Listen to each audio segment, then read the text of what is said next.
இன்னைக்கு நம்ம இந்த வீடியோவில் ஒரு சாக்லேட் ஸ்பாஞ்ச் கேக் எப்படி பண்ணுறதுன்னு பார்க்க போகிறோம். இந்த சாக்லேட் ஸ்பாஞ்ச் கேக்குக்கு வந்து நான் க்ரீம் எல்லாம் யூஸ் பண்ணி ஒரு பர்த்டே கேக் எஃபர்ட்டில் வந்து நான் பண்ணியிருக்கேன். இப்போ இது எப்படி பண்ணுறதுன்னு பார்க்கலாம் வாங்க. இந்த கேக் பண்ணுறதுக்கு நான் சுகரை ஃபஸ்ட்டே பவுடர் பண்ணி எடுத்துக்க போகிறேன்.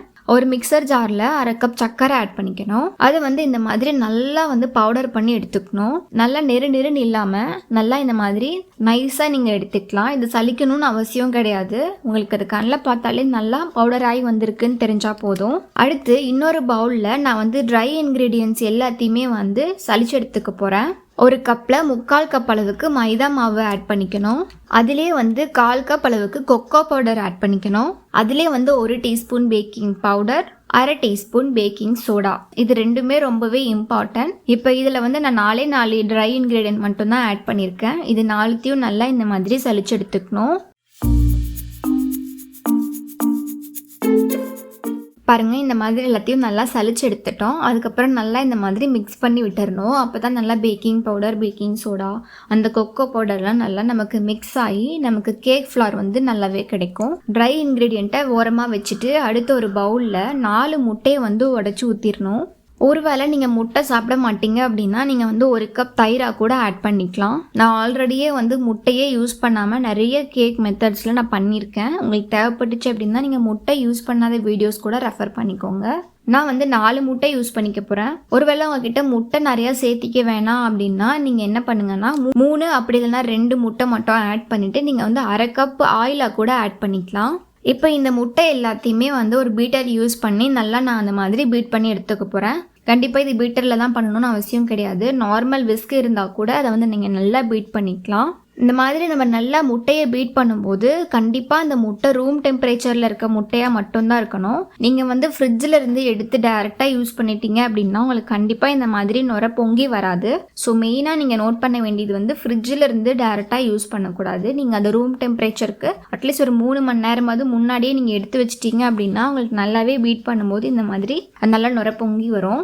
இப்போ இந்த பீட் பண்ணும்போது எக்கோட கலரே பார்த்தீங்க அப்படின்னா நல்ல லைட் எல்லோயிஷ் கலருக்கு சேஞ்ச் ஆகி வரும்போது நம்ம ஆல்ரெடியே வந்து நல்லாவே அரைச்செடுத்த பவுடர் சுகரை இதில் ஆட் பண்ணிக்கணும். அதாவது 1/2 கப் சர்க்கரையை நான் பவுடர் பண்ணி வச்சுருந்தேன் இல்லைங்களா, அந்த பவுடர் தான் இது.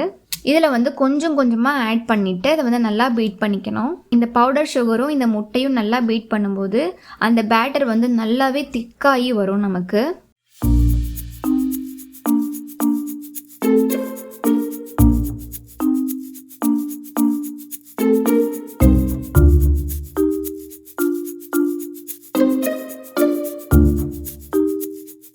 நாலு முட்டையும் 1/2 கப் சர்க்கரையும் நல்லா இந்த மாதிரி பீட் பண்ணதுமே உங்களுக்கு நல்லாவே தெரிஞ்சிருக்கு பாருங்கள்.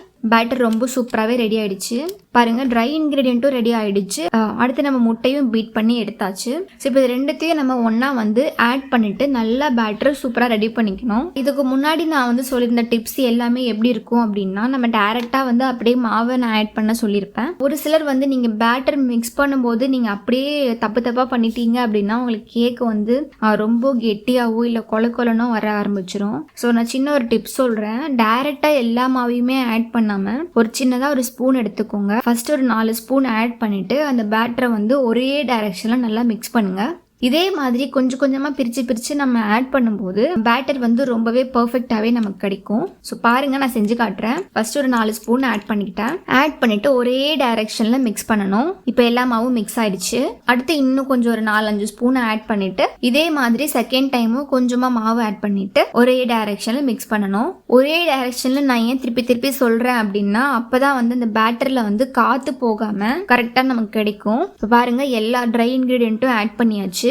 இதே மாதிரி ஒரே டைரக்ஷனில் நல்லா மிக்ஸ் பண்ணியும் எடுத்தாச்சு. ஸோ கண்ணில் பார்க்கும்போது உங்களுக்கு தெரிஞ்சிருக்கும் கரெக்டான பேட்டரில் வந்திருக்கும். அதே மாதிரி நீங்கள் பேட்டரை வந்து ரொம்ப மிக்ஸ் பண்ண போகிறேன், நல்லா பண்ண போகிறேன்னு நினச்சிட்டு ரொம்ப கொலனும் பண்ணக்கூடாது.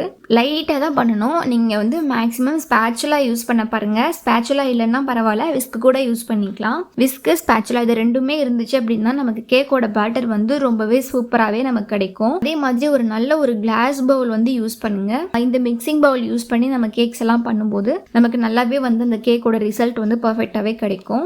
இப்போ அவ்வளோதான், பேட்டர் வந்து ரெடி ஆகிடுச்சு. அடுத்து நம்ம கேக் டின் வந்து ரெடி பண்ணிக்கலாம். கேக் டின் ரெடி பண்ணுறதுக்கு நான் வந்து பட்டர் ஷீட் யூஸ் பண்ணிக்க போகிறேன். பட்டர் ஷீட் வந்து இந்த மாதிரி நமக்கு கடையிலே வந்து இப்படி ஒரு பண்டிலாக கொடுத்துருவாங்க. நீங்கள் வந்து அமேசான், ஃப்ளிப்கார்ட் அந்த மாதிரிலாம் வாங்காமல் பக்கத்தில் இருக்க ஒரு நார்மல் கடையில் இல்லை பேக்கரி கடையில் வந்து நீங்கள் வாங்கிட்டீங்க அப்படின்னா உங்களுக்கு நிறையாவே பட்டர் ஷீட் வந்து அதில் கிடைக்கும். இப்போ நான் வந்து இதை டின்னுக்கு ஏற்ற மாதிரி கொஞ்சமாக கட் பண்ணி எடுத்துக்கிறேன். நான் யூஸ் பண்ண போகிற டின் பார்த்தீங்கன்னா ரவுண்ட் டின் தான் யூஸ் பண்ணிக்க போகிறேன். ஸோ கரெக்டாக அந்த டின்னுக்கு ஏற்ற மாதிரி வச்சு ஸ்கொயராக கட் பண்ணி எடுத்துக்கிறேன். ஸோ இந்த 4 எட்ஜஸில் மட்டும் ஸ்கொயராக இருக்க மாதிரி கட் பண்ணிக்கணும். இப்போ நீங்கள் இதுக்கு இந்த ரவுண்ட் டின் யூஸ் பண்ண போகிறீங்க அப்படின்னா நீங்கள் அதுக்கு மார்க் போட்டு அந்த ரவுண்டாக கட் பண்ணணும்னு அவசியம் இல்லை. இந்த மாதிரி ஸ்கொயராக கட் பண்ணிவிட்டு அது 4 பக்கமும் இந்த மாதிரி மடிச்சு எடுத்துக்கணும். மடித்து எடுத்துட்ட பிறகு டின்னோட பேக் சைடில் சென்டராக வச்சுக்கோங்க. சென்டராக வச்சுட்டு இந்த எட்ஜஸை மட்டும் நோட் பண்ணிக்கோங்க. அந்த எட்ஜஸ் நோட் பண்ணிட்ட பிறகு அப்படியே ரவுண்டாக நம்ம ஒரே பக்கம் கட் பண்ணிட்டோம் அப்படின்னா நமக்கு ரவுண்ட் ஷேப்பில் பட்டர் ஷீட் ஈஸியாக கட் பண்ணிக்க முடியும். இந்த டிப்ஸ் வந்து எல்லாருக்குமே தெரிஞ்சது தான். பட் ஸ்டில் வந்து தெரியாத ஒருத்தங்களுக்கு வந்து ஒரு சின்ன ஒரு டிப்பாக கூட இது இருக்குமே அப்படின்றதுக்காக தான் நான் இதை ஷேர் பண்ணியிருக்கேன். இப்போ இதை ரவுண்டாக கட் பண்ணின பிறகு நம்ம கேக் டின்ல வச்சிடலாம். வச்சுட்டு எல்லா பக்கமும் ஈக்குவல் பண்ணி விட்டுறணும். இப்போ கேக் டின் வந்து சூப்பராக ரெடி ஆயிடுச்சு. அடுத்து இதில் வந்து நீங்கள் பட்டர் இருந்துச்சு அப்படின்னா நீங்கள் யூஸ் பண்ணிக்கோங்க. இல்லை பட்டர் இல்லாதவங்களும் பரவாயில்ல, நார்மல் எண்ணெய் கூட யூஸ் பண்ணிக்கலாம். எண்ணெய் யூஸ் பண்ணி எல்லா பக்கமும் நல்லா இந்த மாதிரி அப்ளை பண்ணி விட்டுறணும். இப்போ நம்ம ரெடி பண்ணி வச்சுருந்த பேட்டரை வந்து இதில் ஆட் பண்ணிக்கணும்.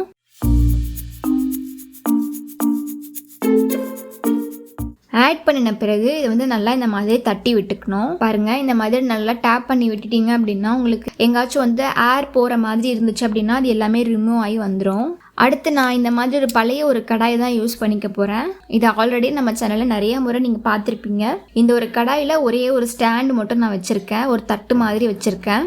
அதுலேயே வந்து நம்ம இந்த கேக் பேட்டரை வச்சுட்டு மூடி போட்டு வச்சு இதை வந்து கிட்டத்தட்ட ஒரு 30லேருந்து 40 நிமிஷம் வரைக்கும் நீங்கள் டைரெக்டாக குக் பண்ணி எடுத்தாலுமே பரவாயில்ல.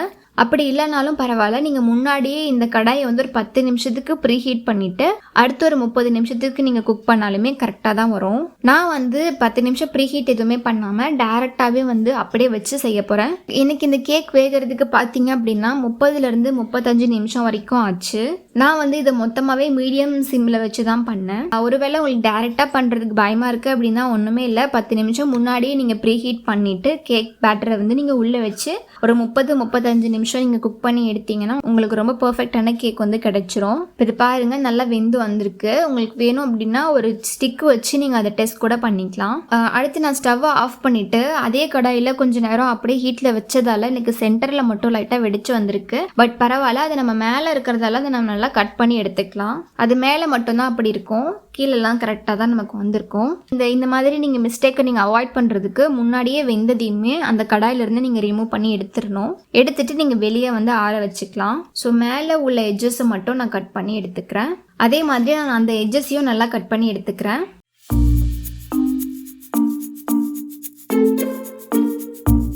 அடுத்து நான் கேக்கை வந்து 2 லேயர்ஸாக கட் பண்ணி எடுத்துக்கிறேன். இப்போ அவ்வளோதான், கேக் லேயர்ஸும் 2 ரெடி ஆகிடுச்சு. அடுத்து ஒரு பிளேட்டில் கொஞ்சமாக க்ரீம் அப்ளை பண்ணிவிட்டு ஃபஸ்ட்டு லேயர் வச்சுக்கிறேன். இப்போ அதுக்கு மேலேயே க்ரீம் நம்ம அப்ளை பண்ண ஆரம்பிச்சிடலாம். எப்பயும் போலவே க்ரீம் வச்சுட்ட பிறகு எல்லா பக்கமும் ஈக்குவல் பண்ணி விட்டுறணும்.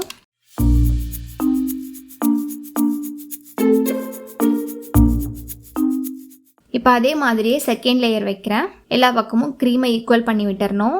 அடுத்த எட்ஜஸையும் இந்த மாதிரி ஈக்குவல் பண்ணிக்கலாம். உங்ககிட்ட வந்து கேக் இந்த மாதிரி க்ரீமெல்லாம் அப்ளை பண்ணுறதுக்கு பேலட் நைஃப் தான் யூஸ் பண்ணணும் அப்படின்னு சொல்லியெல்லாம் கிடையாது. நீங்கள் வீட்டில் பண்ணுற மாதிரி இருக்குது அப்படின்னா நீங்கள் நார்மலாக ஸ்பேச்சுலா யூஸ் பண்ணியே எல்லா பக்கமும் நீங்கள் க்ரீம் அப்ளை பண்ணிக்கலாம். கடைசியில் வந்து நம்ம டிசைன் பண்ணும்போது அந்த கேக் க்ரீம் எல்லாமே நல்லாவே செட் ஆகி தான் வரும் நமக்கு. பட் பேலட் நைஃப் கிடச்சிதுன்னா கண்டிப்பாக அதையும் நீங்கள் வாங்கி வச்சுக்கோங்க.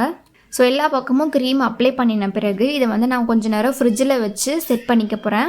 இந்த க்ரீம் எப்படி பண்ணணும்னு சொல்லிட்டு நான் நெக்ஸ்ட் வீடியோவில் வந்து அப்லோட் பண்ணுறேன். இந்த க்ரீம் பார்க்குறதுக்கு உங்களுக்கு தெரிஞ்சிருக்கும், ஒரு மெல்ட்டான எஃபெக்டில் கொஞ்சம் ஸ்டிஃபாக இல்லாத மாதிரி இருக்கும். பட் ஸ்டில் வந்து இது வந்து ரொம்பவே ஹெல்த்தியான ஒரு க்ரீம் தான். அடுத்து நான் இதே க்ரீம் யூஸ் பண்ணி ஜஸ்ட் வந்து டிப் பண்ணி எடுக்க போகிறேன். இது பார்த்தீங்க அப்படின்னா லைட்டாக ஒரே ஒரு ஸ்டார் நாசில் மட்டும்தான் யூஸ் பண்ணியிருக்கேன். அடுத்து இதோட எட்ஜஸ் எல்லாமே கவர் பண்ணுறதுக்கு வந்து நான் சாக்லேட் வந்து துருவி வச்சுருக்கேன். அதை வந்து எல்லா பக்கமும் வந்து நம்ம வந்து ஆட் பண்ணிக்கலாம். நீங்கள் இருந்துச்சு அப்படின்னா ஆட் பண்ணிக்கோங்க, இல்லை அப்படின்னா நீங்கள் ஸ்கிப் பண்ணிக்கலாம். ஸோ இது எல்லா பக்கமும் இந்த மாதிரி நான் ஆட் பண்ணிக்கிறேன்.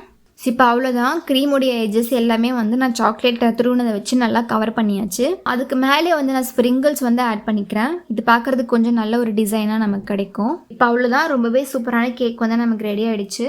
இந்த கேக் வந்து சாப்பிட்றதுக்கு ரொம்பவே சூப்பராக இருக்கும். ஆல்மோஸ்ட் வந்து ஐஸ்கிரீமோட வச்சு கேக் சாப்பிட்டா எப்படி இருக்குமோ அந்த மாதிரி ஒரு டேஸ்ட்டில் நல்லாவே கிடைக்கும். இடையில வந்து ஒரே ஒரு ஷார்ட் மட்டும் மிஸ் ஆகிடுச்சு. கூட நான் வந்து முட்டையை பீட் பண்ணும்போது 1 டேபிள் ஸ்பூன் வந்து வெண்ணிலா எசன்ஸ் ஆட் பண்ணியிருந்தேன். அதையும் நீங்கள் உங்களுக்கு வேணும் அப்படின்னா நீங்களும் ஆட் பண்ணிக்கலாம். இல்லை வேணாம் அப்படின்னா நீங்கள் ஸ்கிப் பண்ணிக்கோங்க. ஆனால் வெண்ணிலா எசன்ஸ் வந்து நம்ம ஆட் பண்ணும்போது முட்டையுடைய ஸ்மெல்லை வந்து நம்ம டோட்டலாகவே அவாய்ட் பண்ணிக்கலாம். அடுத்த வீடியோவில் இந்த கேக் க்ரீம் பற்றி நான் உங்களுக்கு சொல்கிறேன். நம்ம சேனலில் வந்து 1 மாதமாக வீடியோ எதுவுமே அப்லோட் பண்ணவே முடியல. நம்மளோட கம்யூனிட்டி டேப்பில் வந்து நான் சொல்லியிருந்தேன் என்ன இஷ்யூ அப்படின்னு சொல்லிட்டு. அது மட்டும் ப்ராப்ளம் கிடையாது, நிறையாவே ஒர்க் இருந்தது. என்னால் எல்லாத்தையுமே மேனேஜ் பண்ண முடியல. அதனால் நான் வீடியோஸ் வந்து அப்லோட் பண்ணலை. நான் இதுக்கு முன்னாடி நான் சேனலில் சொல்லியிருக்க மாட்டேன் அவங்க யாருக்கும். இப்போ சொல்கிறேன், நான் வந்து ஒரு ஒர்க்கிங் உமன். வேலைக்கும் போயிட்டு சேனலில் வீடியோஸும் போடுறது அப்படின்றது ஈஸி கிடையாது, கொஞ்சம் கஷ்டம்தான். ஸோ என்னோட நேரத்தை வந்து நான் கொஞ்சமாக மாற்றிட்டு கண்டினியூஸ் வீடியோஸாக நான் போடுறதுக்கு வந்து ட்ரை பண்ணுறேன். வீடியோஸ் வந்து கண்டினியூஸாக இவங்க போடலை அப்படின்னு சொல்லிட்டு யாரும் நினைக்க வேணாம், ரொம்பவே சாரி. அப்புறம் வந்து நான் நியூ இயர்க்கு யாருக்குமே விஷ் பண்ணவே இல்லை. எல்லாருக்குமே வந்து பிலேட்டட் ஹாப்பி நியூ இயர். இந்த 2021 வந்து இது நம்மளோட ஃபர்ஸ்ட் வீடியோ. கண்டிப்பாக வந்து இந்த வீடியோவில் நீங்கள் ஏதாச்சும் லேர்ன் பண்ணியிருப்பீங்க. உங்களுக்கு இது வந்து யூஸ்ஃபுல்லாக இருக்கும் அப்படின்னு நினைக்கிறேன். இந்த கேக்கை வந்து நீங்கள் ட்ரை பண்ணி பார்த்தீங்க அப்படின்னா எப்படி இருக்குன்னு சொல்லி எனக்கு கமெண்ட்டில் சொல்லுங்கள். இதோட க்ரீம் வீடியோ மட்டும் நான் நெக்ஸ்ட் வீடியோவில் சீக்கிரமாகவே அப்லோட் பண்ணிடுறேன். நம்ம சேனலுக்கு சப்போர்ட் பண்ண எல்லாருக்குமே வந்து ரொம்பவே தேங்க்ஸ். அதே மாதிரி நிறைய பேர் கேட்டிருந்தீங்க வீடியோ போடலை என்ன ஆச்சுன்னு சொல்லி. இன்ஸ்டாகிராம்லேயும் நிறைய பேர் ஃபாலோ பண்ணி கேட்டிருந்தீங்க. அப்புறம் கம்யூனிட்டி டேப்லேயும் நிறைய பேர் கேட்டிருந்தீங்க. ப்ளஸ் வந்து நார்மல் வீடியோஸ்லையுமே ஏன் நீங்கள் இவ்வளோ நாள் வீடியோ போடலைன்னு சொல்லி நிறைய பேர் கேட்டிருந்தீங்க. உங்கள் எல்லாருக்குமே தான் நான் திருப்பி வந்து மறுபடியும் நம்ம சேனலில் வந்து வீடியோஸ் வந்து அப்லோட் பண்ணியிருக்கேன். ஸோ நம்ம சேனலுக்கு சப்போர்ட் பண்ண எல்லாருக்குமே வந்து ரொம்பவே தேங்க்ஸ். மறுபடியும் எல்லாருக்குமே வந்து belated happy new year and thank you so much.